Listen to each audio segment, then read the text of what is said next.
मध्य प्रदेश के ऊर्जा मंत्री प्रद्युम्न सिंह तोमर ने कहा है कि कांग्रेस बिजली संकट के नाम पर राजनीति कर रही है। प्रदेश में कहीं भी कोई बिजली कटौती नहीं हो रही है। उन्होंने जोर देकर कहा कि जो विधायक यह कह रहे हैं कि 18 से 20 घंटे की बिजली कटौती हो रही है, वो बिजली कटौती का सबूत दे, मैं तत्काल कार्रवाई करूंगा।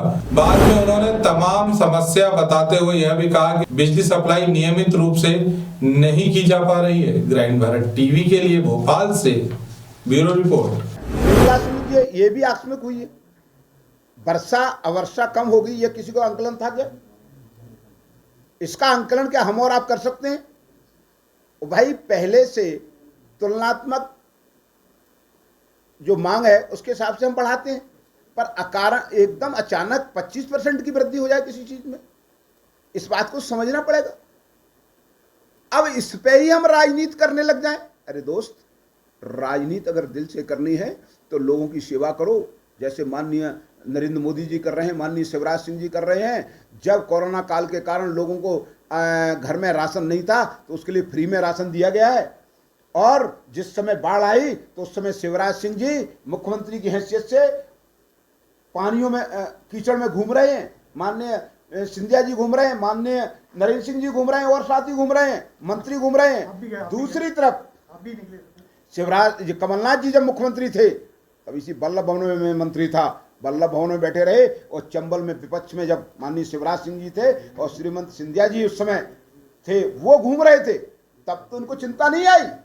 आज इस वर्ष जब बाढ़ आई तो जो 15 महीने का काला धन इकट्ठा कर रखा था, उस धन की बदौलत उड़न खटोले से उड़ करके सिर्फ अपनी सत्ता के लिए आप जा रहे हो। जब कुछ करने की स्थिति में तब नहीं आप गए, जब कुछ करने की स्थिति में नहीं हो, लोगों को भ्रमित करके पुनः सत्ता में आने के लिए यह काम कर रहे हो, तो लोगों को भ्रमित कर रहे हो, यह भी अपराध है।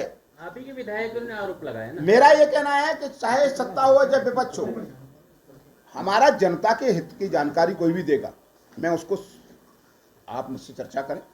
अगर कहीं कटौती की ऐसी स्थिति होगी तो हम आपसे कह रहे हैं, हमारे प्रदेश के मुख्यमंत्री जी और भारतीय जनता पार्टी राष्ट्रीय नेतृत्व की स्पष्ट बनता है कि अगर कोई मंत्री भी काम नहीं करेगा वो नहीं रहेगा। तो अगर अधिकारी भी जनता के हित में काम नहीं करेगा तो वो अधिकारी अपनी पोस्ट पे नहीं रहेगा। मुझे पक्ष या विपक्ष को ये बता दे कि 18 घंटे बिजली इस गांव में कटी है, मैं उनके साथ चलने को तैयार हूं। 16 घंटे इस गांव में कटी है, 12 घंटे इस गांव में कटी है, 10 घंटे इस गांव में कटी है। हाँ, एक आधा अपवाद स्वरूप वो गांव जो बाढ़ के कारण से जहां पे लाइन टूट गई हो वहां बिजली ना हो, या जिस बिजली का भुगतान नहीं किया हो, किसी जगह लाइट काट दी गई हो, इसके अलावा अगर कारण कोई बताता, और आज मैं चलने को तैयार हूं। आज कोई हमारी बिजली उत्पादन में और बिजली मांग में कोई अंतर नहीं है। उसके लिए मैं ईश्वर की कृपा और हमारे अधिकारी कर्मचारियों ने, पूरी टीम ने लग करके सुधार किया, और जनता के हम सेवक हैं, जनता को तकलीफ नहीं होने देंगे। सेवक का काम सेवा करना है और निर्बाध रूप से सेवा करेंगे, और हम शिकायत के रूप में नहीं लेंगे। अगर कहीं 18 घंटे की बिजली कटौती है तो मैं तत्काल अभी by road, by train, cycle से चल करके उस गांव में चल सकता हूं, और 18 घंटे की बिजली कटौती मुझे बता दें, और नहीं उन लोगों को अपनी बात में सुधार कर लेना चाहिए। 2019 में हमारी मांग हो गई थी 29 अगस्त को लगभग 8,400 मेगावाट। वही मांग 2020 में, 29 अगस्त की बात कर रहा हूं, 7,432 मेगावाट, और आज 2021 में मांग हो गई वो 10,500 मेगावाट। अब वो क्यों हुई? कुछ मित्र कह सकते हैं इसका आंकलन, भाई प्राकृतिक रूप से वर्षा कम हुई, किसानों को फसल के लिए पानी चाहिए, बिजली चाहिए। इधर क्या हुआ कि हमारा कोयला की खदानों में, कोयले में पानी भर गया, पानी कम वर्षा, अब नर्मदा, अब हमारा डैम है, ये सारे डैमों में पानी कम आया, तो जल से भी जो उत्पादन होना था वो उत्पादन कम हुआ। तो वर्षा ऋतु में इकाइयों को भी मेंटेनेंस में, क्योंकि इस समय काम मांग कम होती है वर्षा में, किसानों को पानी बरसात के कारण मिल जाता है। तो उसके कारण से हमारी इकाइयाँ भी यहीं प्रदेश में नहीं, अन्य प्रदेशों में, राज ने चाहे एनटीपी, सब कंपनियों में वो मेंटेनेंस के लिए चली गई, उनको मेंटेनेंस का समय दे दिया गया। तो फिर क्या होगा, उत्पादन में और मांग में एकदम तेजी के साथ आता है।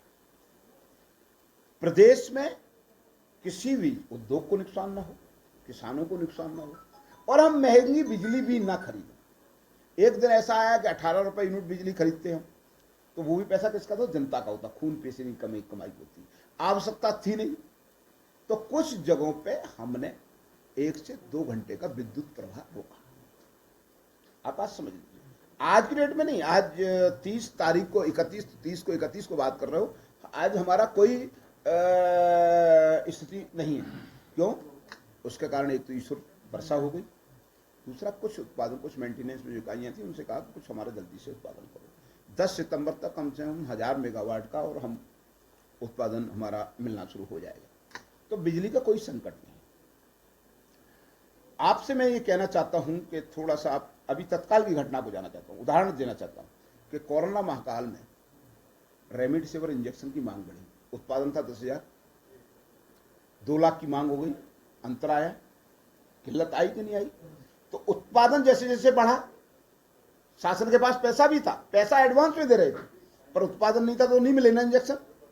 ऐसे ही कोयले की स्थिति, मेरा कोई साथी ये कह रहा है कोयला पैसे के कारण नहीं मिल रहा, तो वो साथी चले, चलो हम पैसा लेके चलते हैं, वो कोयला दिलवाएगा। खबरों में बने रहने के लिए ग्रामीण भारत टीवी को सब्सक्राइब कीजिए और बेल आइकॉन दबाना ना भूलें।